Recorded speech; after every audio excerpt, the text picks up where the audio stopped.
Une armure taillée pour l'homme moderne parti à l'assaut du monde industriel. L'universel costume cravate. La barbe ne fait pas le philosophe, disait Plutarque. L'habit ne fait pas le moine, répondaient les médiévaux.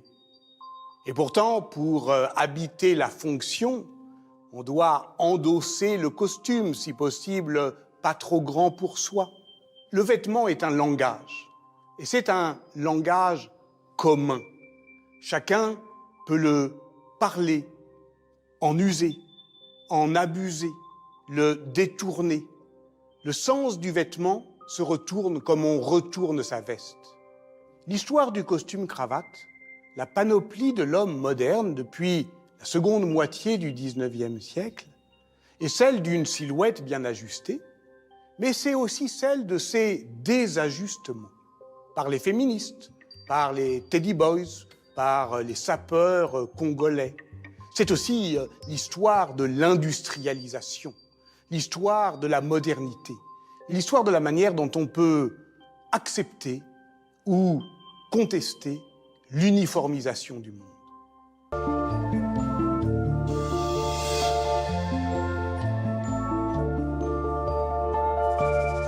Le costume complet, le complet veston, se diffuse véritablement à partir des années 1880-1900 dans le monde. Ça fait déjà presque une cinquantaine d'années qu'il est en chemin, sous la forme du paletot et dans la forme qu'on connaît aujourd'hui encore, en fait, de ce veston, de cette chemise blanche, le plus souvent cravate et pantalon, le tout dans un tissu uni. C'est devenu l'uniforme de l'homme moderne, du sportsman aussi, c'est-à-dire d'un nouveau corps plus athlétique, plus hygiénique, mais aussi complètement connecté à l'histoire économique. Et cette nouvelle silhouette qu'on trouve dans toutes les publicités peut se décliner dans plein de formes différentes. Globalement, c'est une nouvelle silhouette avec des épaules plus marquées, plus viriles, plus entreprenante qui va se mettre en place. Et à partir de là, le complet veston est,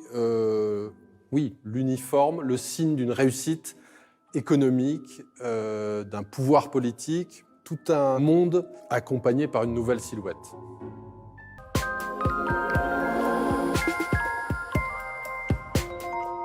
Pendant que l'homme moderne travaille en costume au bureau, son épouse reste en robe à la maison. À l'homme, le costard. À lui seul le dynamisme? Non. À l'âge du costume-cravate, les femmes aussi travaillent. Les femmes font du sport et leurs tenues s'adaptent elles aussi. Dès la fin du 19e siècle, le tailleur londonien John Redfern fabrique pour la femme moderne une tenue inspirée du costume masculin. Veste et jupe assorties en drap, le costume tailleur est né. Il devient au XXe siècle une pièce centrale de la mode féminine dont s'empare aussi bien Christian Dior que Coco Chanel. Mais il y a l'histoire des vêtements et celle des femmes qui les portent. C'est là que se jouent les vraies ruptures, là que s'inventent les vraies révolutions.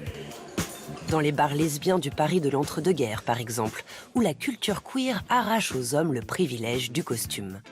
Plus d'ajustements ici, plus de traduction au féminin, dans des étoffes plus fines, aux courbes plus marquées.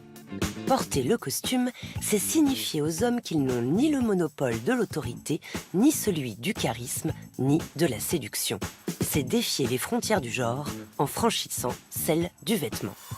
Et il y a une formule très connue de Barthes qui dit que le vêtement est un fait social total. C'est très net, c'est-à-dire il y a un enjeu social très fort, il y a un enjeu économique, de comment on s'identifie économiquement, il y a un enjeu politique, puisque j'ai dit que ça devenait le vêtement du politique et qui pouvait parfois être imposé pour changer les élites politiques. C'est aussi un objet, c'est très clair avec le costume, c'est incarné vraiment. C'est que le vêtement, dès qu'on travaille sur le vêtement, on travaille à l'interface entre la société dans son ensemble, le regard de la société, les normes de la société, et puis un individu au plus près de son intimité, puisque le vêtement, c'est dur de faire plus intime, en termes en tout cas corporels. Et le costume incarne vraiment ça, puisque vous avez une sorte de carapace extérieure, et puis cette chemise qui manifeste une hygiène qui est près du corps.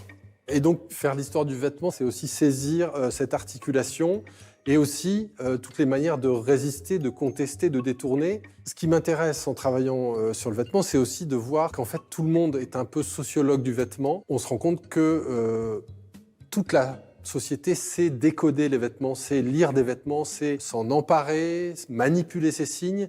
Et il n'y a pas tant de domaines que ça qui sont investis à ce point-là par toutes les classes sociales. Le vêtement est un discours, les gens qui investissent dans le vêtement savent porter un discours sur leur vêtement, et le reste de la société sait lire ce discours.